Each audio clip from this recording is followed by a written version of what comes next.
የብርሃን ሞባይል ባንኪንግ እንዴት ተሻሽሏል ይበልጥ ዘመኗል። በብርሃን ፍጥነት ያሻውትን የሚፈጽሙት ጊዜውን የሚመጥን የሞባይል ባንኪንግ አገልግሎት ከብርሃን ባንክ። እስኪ መተግበሪያውን አፕዴት ያድርጉና አዲሱን አቀራረብ ይመልከቱ። የሚፈልጉትን በሙሉ በፍጥነት በቀላሉ ወዲያውኑ ገንዘብ ወደ አካውንት እንዲሁም ወደ ዋሌት መላክ፣ ክፍያዎችን መፈጸም፣ የአየር ሰዓት መሙላት፣ ስቴትመንት ማውጣት፣ ቀሪ ሂሳብ መጠየቅና ሌላም ሁሉንም በቀላሉ። አዲሱ የብርሃን ባንክ የሞባይል ባንኪንግ መተግበሪያ አሁኑኑ አፕዴት ያድርጉ። ብርሃን ባንክ እንደ ስማችን ብርሃን ነው ስራችን። ተመልሰናል። አድማጮቻችን አዳይፌም ላይ ትገኛላችሁ። ፉትቦል ካፌ ነው ፕሮግራሙ። ሌላኛውን ጉዳይ እንመልከት። የዛሬ ምሽት የሚደረጉ ጨዋታዎች አሉ። ፖርቱጋል ከኡዝቤኪስታን የምታደርገው ጨዋታ እንደዚሁ ይጠበቃል። የመጀመሪያውን ጨዋታቻ ከወጡ በኋላ ይህንን ጨዋታ ለማሸነፍ የሚደረግ ጨዋታ ነው። እንመልከተኝ ጉዳይ ልክ ነው። ፖርቱጋል ከኡዝቤኪስታን እንደ ጨዋታ በጣም ትልቅ ጨዋታ ተደርጎ የሚቆጠር አይደለም። በፖርቱጋል የዓለም ዋንጫ አሸናፊ ተገማችነትና በኡዝቤኪስታን የውድድሩ እንግድነት ምክንያት ግን ሌላ አይነት ቴንሽን አለ የፖርቱጋል ብሔራዊ ቡድንን ጨዋታ በተመለከተ። ከዛ የዲሞክራቲክ ሪፐብሊክ ኮንጎ ጨዋታ በኋላ ለእኔ በጣም አስደንጋጭ የሚመስለኝ ሪያክሽን አይቻለሁ። በጣም ዲስፕሮፖርሽኔት የሆነ ሪያክሽን፣ የተለጠጠ ሪያክሽን አይቻለሁ። ያው አንዳንዱ ያለንበትን ዘመን ሁኔታ የሚመስል አሁን በቀደም በጣም በበጎ ዓላማ በሚመስለኝ ሁኔታ ወይም እኔ መጀመሪያ ቃል ምልልሱን እንዳየሁት እንደገባኝ ጆአው ኔቬስ የሰጠው አስተያየት እንዴት እንደዛ ትዊስት ሊደረግ እንደቻለ አላውቅም። የጆአው ኔቬስ ዓላማ ከጨዋታው ከዲአርሲ ጨዋታ በኋላ የሰጠው አስተያየት ሮናልዶ ተነጥሎ ሊመታ አይገባውም፣ ከኛ መካከል እንዳንዱ ነው፣ ተጫዋች ነው፣ ከኛ መካከል እንዳንዱ ነው። ስለዚህ መወቀስ ካለበት አንድ ላይ ቡድኑ ነው የሚወቀሰው። የሆነን ሰው በተናጠል መምታት የለብንም። ይሄ ሮናልዶን ዲፌንድ ለማድረግ የተደረገ ቃለ ምልልስ ነው፣ ወይም ቢያንስ ኢንቴንሽኑ እሱ ነው። ከዛ ሎስት ኢን ትራንስሌሽን የሚሉት ነገር አለ። ወደ ተለያየ ቋንቋ በሚተረጎምበት ጊዜ ይሁን አይሁን አላውቅም፣ እና የሆነ ኃይለኛ ዘመቻ አስነሳ ጆአው ኔቬስን በተመለከተ። ያንን አስተያየት ነው የሰጠው ልጁ እና እኔ በሚገርም ሁኔታ ነው ዲስቶርት የተደረገ በሌላ አይነት በቃ ዝም ብሎ ማንም ተጫዋች ነው የሚመስል አይነት አስተያየት እንደሰጠ፣ ሮናልዶን እንዳቃለለ እንዳሳነሰ ተደርጎ ነው አስተያየት የተሰጠው። እና ሰዎች ወደ ኢንስታግራም የኮሜንት ሴክሽኑ መጉረፍ ጀመሩ። ከዚያ በኋላ የሮናልዶ ደጋፊዎች ነን የሚሉ ሰዎች መጉረፍ ጀመሩና ኢንስታግራም ገጹ ላይ በህይወት የሌሉት እናቱን በተመለከተ ጭምር ፖስት ያደረገው ፖስተር ገብተው እሰይ የሚሉ ብዙ ኮሜንቶችን ጭምር አየን። ማለት ኢንሂውመን የሆኑ ብዙ ኮሜንቶችን አየን። እሱ ብቻ ሳይሆን ብላለች በሚል ማደሊና አራጋው የምትባል ፍቅረኛ አለች። ፌክ ነው ግን ብላለች በሚል እሷም የሳይበር ሃራስመንት ደረሰባት። ጭራሽ አታውቀውም ያንን ኮሜንት። እና አሁን እንዲህ አይነት በጣም ሶሻል ሚዲያን የተመለከተ ስሜት አለ። ከክርስቲያኖ ሮናልዶ እህቶች መካከል አንደኛዋ የሆነችው ደግሞ ብሩኖ ፈርናንዴዝን የሚተች አንድ የኢንስታግራም ፖስት ላይክ አድርጋ ታየች። ምን ሰርቶ ያቅና በትልቅ ደረጃ የሚል አይነት ፖስት ነው። እንደሚታወቀው ከዚያ ጨዋታ በኋላ አንደኛው የነበረው ትኩረት ፍራንሲስኮ ኮንሴሳኦ ኳስ ወደ ሳጥን ክሮስ ያደረገ እና ሮናልዶ በጥቂት ደቂቃዎች ልዩነት ከሞከራቸው ሁለት ሙከራዎች ጠቅላላ 3 ሙከራ ነው ያደረገው። ሁለቱ ሙከራዎች በሁለቱ ያጋማሽ በ4 ደቂቃ ልዩነት ያደረጋቸው ሙከራዎች ናቸው እና አንደኛው ብሩኖ ሊያስቆጥረው ይችል የነበረ ፖዚሽን ላይ ነበር፣ ሮናልዶ መታው እና ብሩኖ ለምን ኳሱን ለኔ አትተውልኝም ነበር የሚል ኮምፕሌን የሚመስል ነገር ሲያቀርብ አየን። እና የሆነ አይነት ፐርሰፕሽን አለ ሮናልዶን ብሩኖን በተመለከተ ያለ ፐርሰፕሽን አለ፣ ብዙም አይደሉም ሁለቱም የሚል እና ከዛ በኋላ ነው እንግዲህ ይሄንን አይነቱን ፐርሰፕሽን የሮናልዶም እህት ትገዛው እንደሆነ አይታወቅም፣ ግን ኢንስታግራም ላይ ላይክ ስታደርገው ታየ። ይሄ አይነቱ ነገር አዲስ ነገር አይደለም። 2022 የዓለም ዋንጫ እየተደረገ በነበረበት ጊዜ ጆርጂና ሮድሪጌዝ የክርስቲያኖ ሮናልዶ ባለቤት፣ ሌላ የዦአው ኔቬስ አሁን ያልኳት ፍቅረኛው ማደሌና አራጋኦ የምትባለው ፌክ አካውንት ነው እና በዛ አካውንት የሆነ አይነት ኮሜንት ሰጥታለች በሚል ኦኬ አዲሱ ትውልድ መቼስ ብላ የአዲሱን ትውልድ አዲስ መጤዎቹን የፖርቱጋል ተጫዋቾች የተቸችበትን የኢንስታግራም ስቶሪ አይተን ነበር። አሁን ኤክስ ላይ፣ ኢንስታግራም ላይ፣ ቲክቶክ ላይ ሁሉ በጣም በትልቅ አጀንዳ ሆኗል አሁን የፖርቱጋልን ካምፕ በተመለከተ። ግን እንዲህ አይነት በቁንጽል የሆኑ ነገሮችን የመውሰድ ነገር 2022 እዛው ቅድም የጠቀስኩት የዓለም ዋንጫ ላይ አንድ ቪዲዮ ወጥቶ ነበር በሮናልዶ እና በብሩኖ መካከል ውጥረት አለ ብሎ ለማሳየት ልክ ብሩኖ ወደ መልበሻ ክፍል ሲገባ ከሮናልዶ ጋር ሲጨባበጡ እና ብሩኖ ቀዝቀዝ ብሎ ሮናልዶን ሰላም ሲለው የሚመስል ቪዲዮ አየን እና ስለዚህ ቪዲዮ የማንቸስተር ዩናይትድ ተጫዋች ተጠይቆ ነበር ከዓለም ዋንጫው በኋላ። ኦዲዮን ሰምታችሁታል፣ ግን ሙሉን ፉቴጅ አይታችሁታል፣ ግን በምን በይናችሁ ነው እንደዛ ያላችሁት? እና በፖርቱጋል ውስጥ ችግር አለብን አንድ ቻናል እያየሁ ነበር አለ እና ለ45 ደቂቃ በእኔና በሮናልዶ መካከል ስላለ ጥል የ45 ደቂቃ ፕሮግራም ነው የተሰራው በፖርቱጋል ምን እንደተባለ የማያውቁ ሰዎች። ግን በኋላ ለሁላችንም እነሱ ሴሌክሲዮን የሚሉት የፖርቱጋል ብሔራዊ ፌዴሬሽን ፉቴጆቹ ላከልናል እና እየተቀላለድን ነው አንተ ግን እንደዚህ አድርገህ ነገር አለ ቀልድ እንደዛ እየተቀላለድን ነው የነበረው የሚል አስተያየት ሰጠ እና እንዲህ የዛሬ 3 ዓመት ተኩልም የፖርቱጋል ካምፕ ውስጥ አንዴ ደግሞ ከዦአው ፌሊክስ ጋር ለምምድ ሜዳ ከዦአው ፌሊክስ ጋር ሳይሆን ከዦአው ካንሴሎ ጋር ሮናልዶ የሆኑ ቃላት ሲመላለስ የሚያሳይ የሚመስልም ፉቴጅ አየ እና ትልቅ ድራማ አለ አሁን። ከዛ ደግሞ አይ ቲንክ የሆነ ጊዜ የእግር ኳስ የድጋፍ ጸባይ እየተቀየረ ይመስለኛል። የሆነ ጊዜ በቃ ቡድን ነው የምትደግፊው፣ ተጫዋች እየተከተልሽ አይደለም ቡድን ነው የምትደግፊው። የሆነ ጊዜ አይ ቲንክ ግሎባል ስታሮችን የመከተል ልማድ ሲመጣ ስፔሻሊ ሮናልዶ የሚያስከትላቸው ደጋፊዎች አሉ። የሆነ ቦታ ሄዶ ይጫወታል፣ የዛ ክለብ ደጋፊዎች ሆናሉ። ከዛ በፊትም ከዛ በኋላም ምንም አይነት ሴንስ ኦፍ ሎያሊቲ የላቸውም ለነዛ ቡድኖች እነዛ ሰዎች። ምሳሌ ያው የመጀመሪያ ትልቅ ክለብ ማንቸስተር ዩናይትድ ነው። ከዛ ብዙ ደጋፊዎች የሪያል ማድሪድ ደጋፊ የሆኑበት ምክንያት ክርስቲያኖ ሮናልዶ ነው። ከዛ ብዙ ሰዎች ደግሞ የሆነ ጊዜ ድንገት የዩቬንቱስ ደጋፊዎች ሆኑ። አሁን በጣም ብዙ ሰዎች የአልናስር ደጋፊዎች ናቸው እና የፖርቱጋል ደጋፊዎች ናቸው። ከዛ በኋላ የዩቬንቱስ ደጋፊዎች ሆነው የቆዩ አይመስልም፣ ምክንያታቸው ሮናልዶ ስለነበር። እንዲህ አይነት ሱፐርስታርን የመደገፍ ቴንደንሲ አለ። ስለዚህ አንዳንዴ በትክክልም ይሁን በስህተት በጣም አይዶል የሚያደርጉት ሰው ተነካ ብለው ካሰቡ ያለው አግሬሽን የሚያስገርም ምንም ራሽናሊቲ የሌለው እና የዛን የተነገረበትን አላማ ኮንቴክስት እንኳ ለመረዳት ትንሽዬ ክፍት ቦታ የማስቀረት ፍላጎት የሌለበት። አሁን ትላንትናም ቺኮ ኮንሴሳኦ ተመሳሳይ አስተያየት ሰጠ። ብዙ ነገር ነው የተናገረው ስለ ሮናልዶ ወደር አልባ ጎል አስቆጣሪነት ተናገረና ግን ግዴታ እኳ የለብንም ለሱ የመስጠት እንደዛ ስለሚባል አሁን ይሄ ለኔ ብትጠይቅኝ በዚህ ንግግሩ ላይ የማየው መንፈስ ሮናልዶ ኳሱ ለሱ ብቻ እንዲመጣ ያስገድዳል የሚሉ ሰዎች ስላሉ አያስገድድም ነው የቺኮ ኮንሴሳኦ አስተያየት። አያስገድድም፣ ሂ ኬርስ አባውት ለቡድኑ የተሻለ ፖዚሽን ላይ ላለ ሰው ለብሩኖ ይሁን ለዦአው ካንሴሎ ብሎ በስም ጠቅሶ ነው የተናገረው። ወይ ለሮናልዶ የተሻለ ቦታ ላይ ላለ ተጫዋች ነው ኳሱን የምንሰጠው፣ አያስገድድንም እንደዛ እንድናደርግ። እኛም እንደዛ አይነት ግዴታ እንዳለብን ለሮናልዶ የመስጠት ግዴታ እንዳለብን አይሰማንም ወይ እንደዛ አይነት ዲክታቶሪያል አይደለም። ለምሳሌ አሁን ምንድነው የተናገረበት ስፒሪት ብሎ ሰው መስማት አይፈልግም። ከዛ ወደ ሶሻል ሚዲያ ነው ቦምባርድመንት። አንተ እኮ እሱ የመጀመሪያውን የዓለም ዋንጫ ሲጫወት 6 ዓመት ነበር። አንተ እኮ አሁን የዩቬንቱስ ቤንች ማን ስለሆንክ ነው እንዲህ የምትለው የሚል ማአት ኮሜንት ታገኛለች ገብተሽ ኢንስታግራም የመጨረሻ ፖስቱ ላይ። እና ካምፕ የሚረብሽ ነው ይሄ፣ የቡድን ትኩረት የሚረብሽ ነው ይሄ።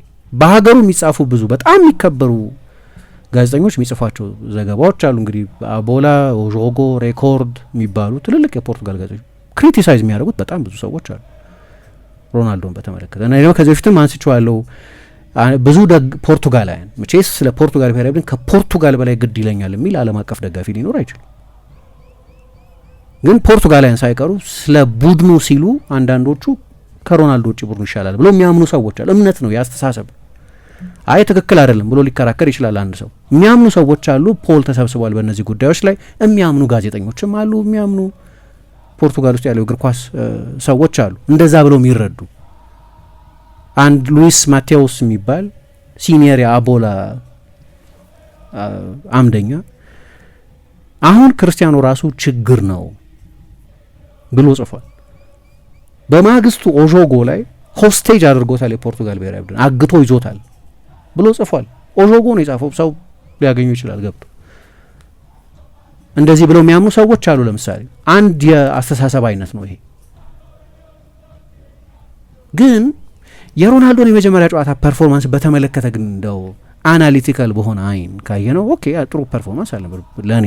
ፖርቱጋል ጥሩ አልተጫወተም፣ ሮናልዶ ጥሩ አልተጫወተም።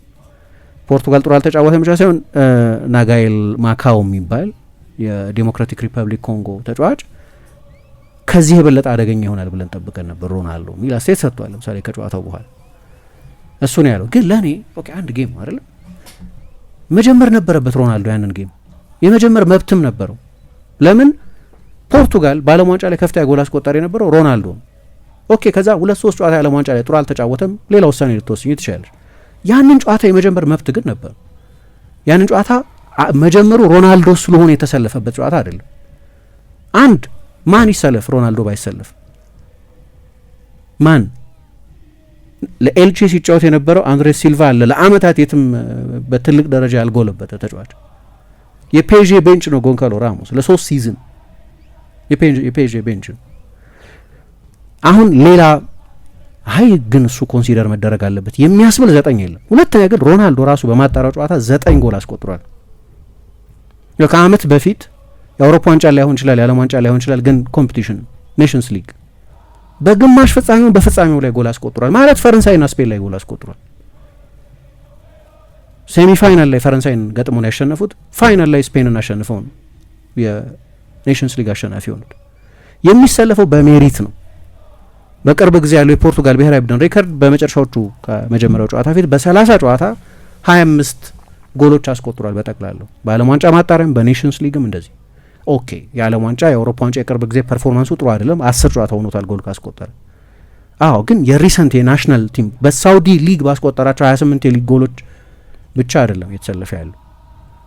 የዛሬ አመት በነበረ ቶርናመንት ስለ ሮናልዶ እናወራ የነበረው እንዴት ጥሩ ኔሽንስ ሊግ እንዳሳለፈ ከትልልቅ ቡድኖች ጋር የተደረጉ አይ ቲንክ ሴሚ ፋይናል ከጀርመን ጋር እርግጠኛ እንዳላሳስተው ከፈረንሳይ ከጀርመን ጋር ነው ጨዋታ የተደረገ። ዘማን እንደማንኛውም ከአንድ ሱፐር ፓወር ጋር የተደረገ ነው፣ ከሁለት ሱፐር ፓወሮች ጋር የተደረገ ጨዋታ ነው።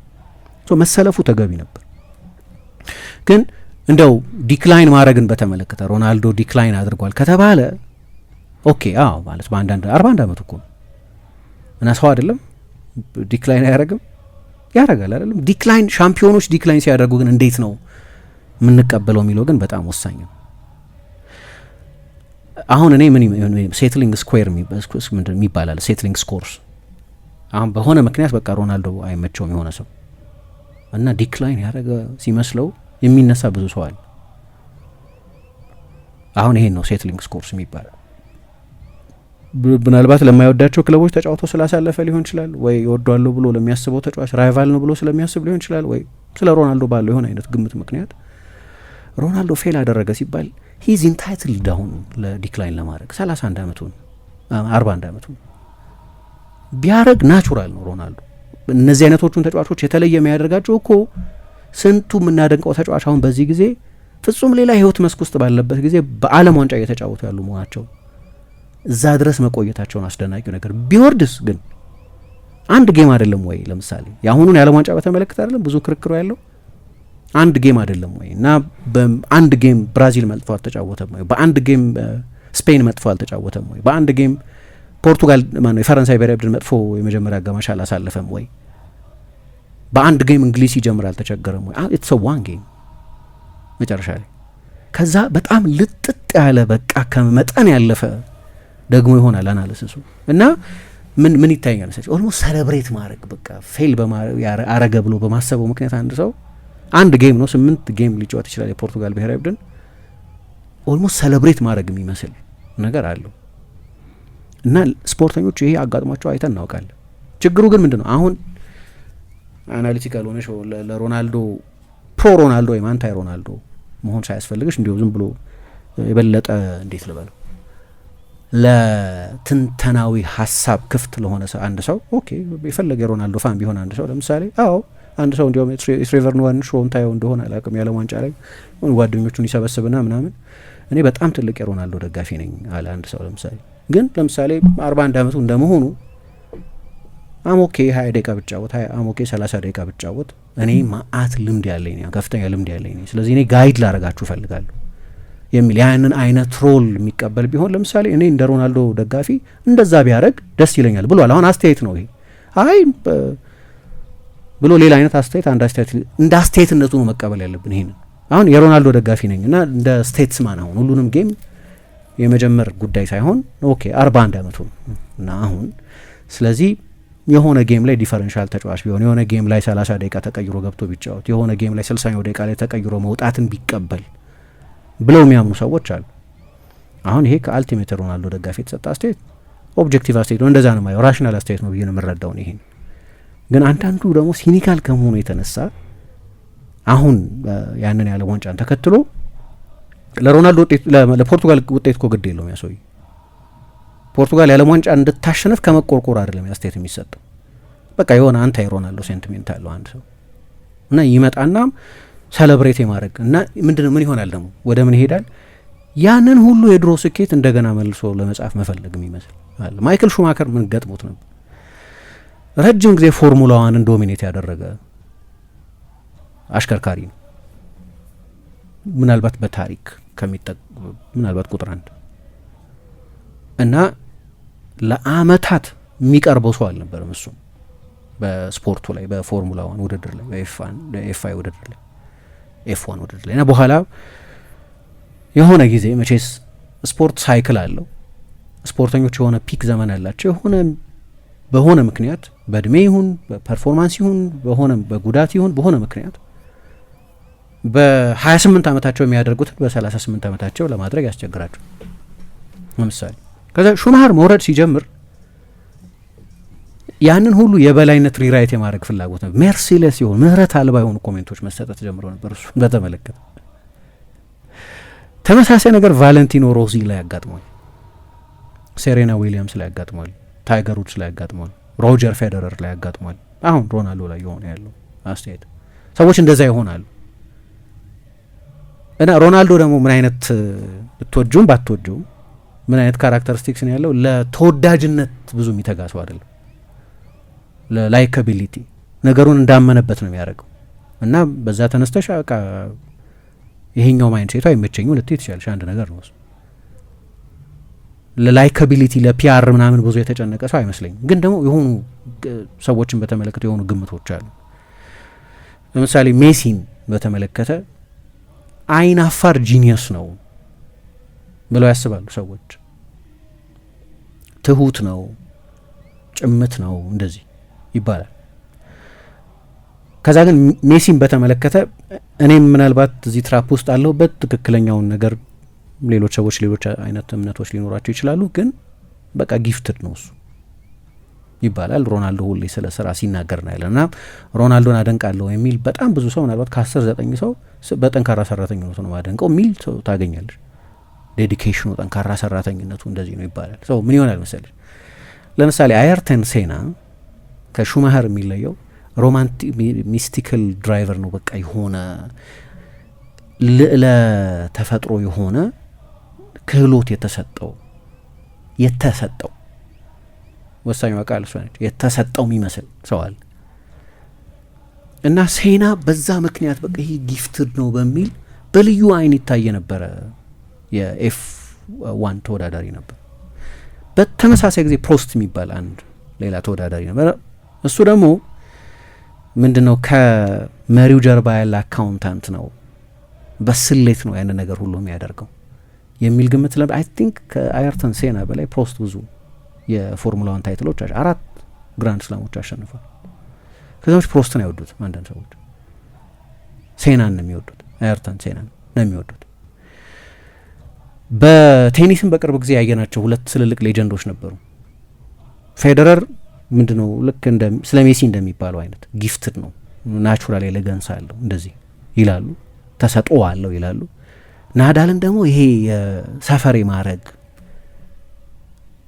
ያ ሂሮይዝም ያለው ከሆነ አይነት ከጉልበት መምጋ እየታገለ ተጫውቶ የማሸነፍ በማይመቸው ክሌ ኮርት ላይ ተጫውቶ የማሸነፍ ምናምን ታሪክ ያለው ነው ምናምን ይላሉ። ከሁለቱም በላይ ማን መጥቶ አሸነፈ?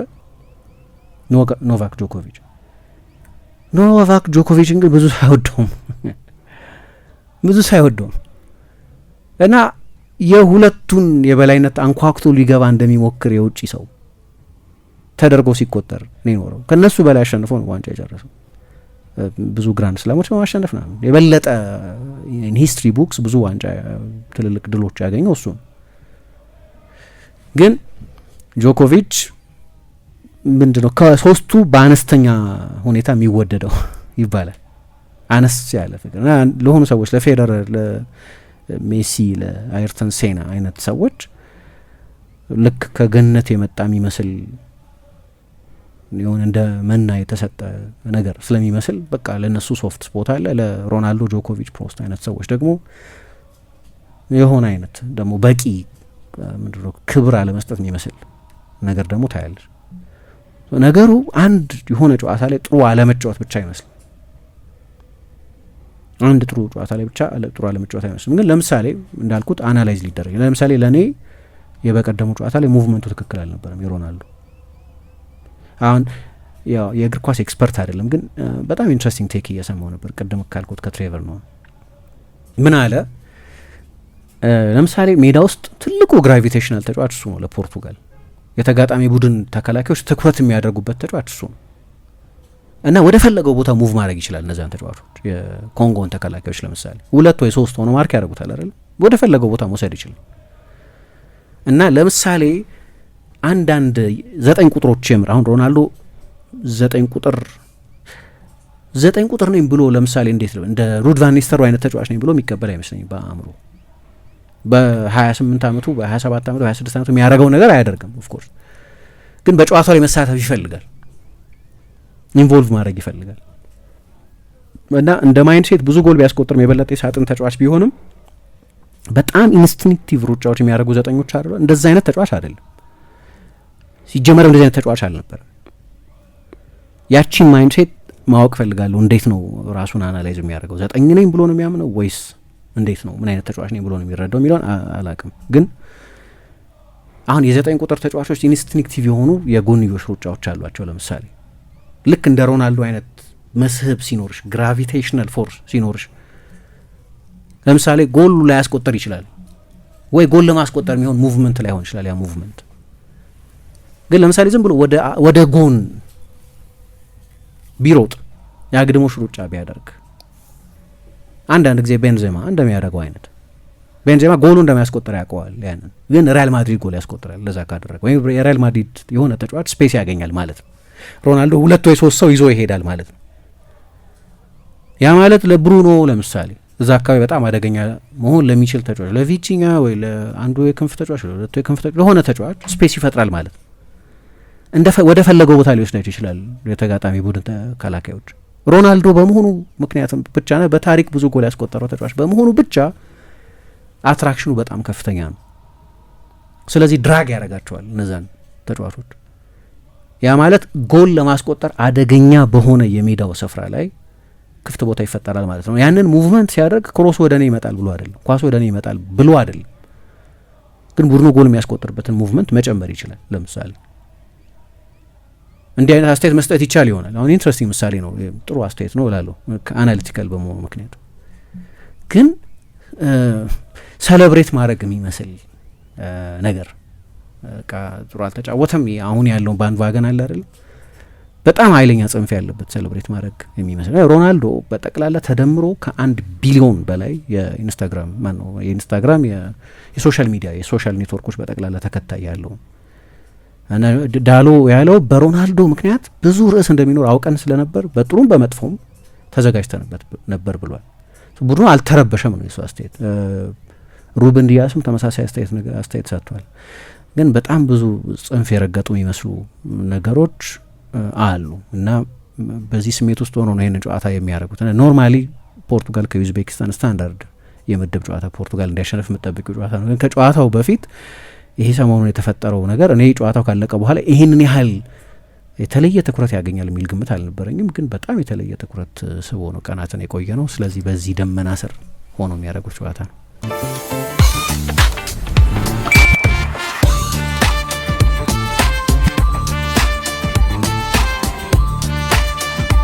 የብርሃን የሞባይል ባንኪንጎ እንዲህ ተሻሽሏል፣ ይበልጥ ዘምኗል። በብርሃን ፍጥነት ያሻውትን የሚፈጽሙት ጊዜውን የሚመጥን የሞባይል ባንኪንግ አገልግሎት ከብርሃን ባንክ። እስኪ መተግበሪያውን አፕዴት ያድርጉና አዲሱን አቀራረብ ይመልከቱ። የሚፈልጉትን በሙሉ በፍጥነት በቀላሉ ወዲያውኑ ገንዘብ ወደ አካውንት እንዲሁም ወደ ዋሌት መላክ፣ ክፍያዎችን መፈጸም፣ የአየር ሰዓት መሙላት፣ ስቴትመንት ማውጣት፣ ቀሪ ሂሳብ መጠየቅና ሌላም ሁሉንም በቀላሉ። አዲሱ የብርሃን ባንክ የሞባይል ባንኪንግ መተግበሪያ አሁኑኑ አፕዴት ያድርጉ።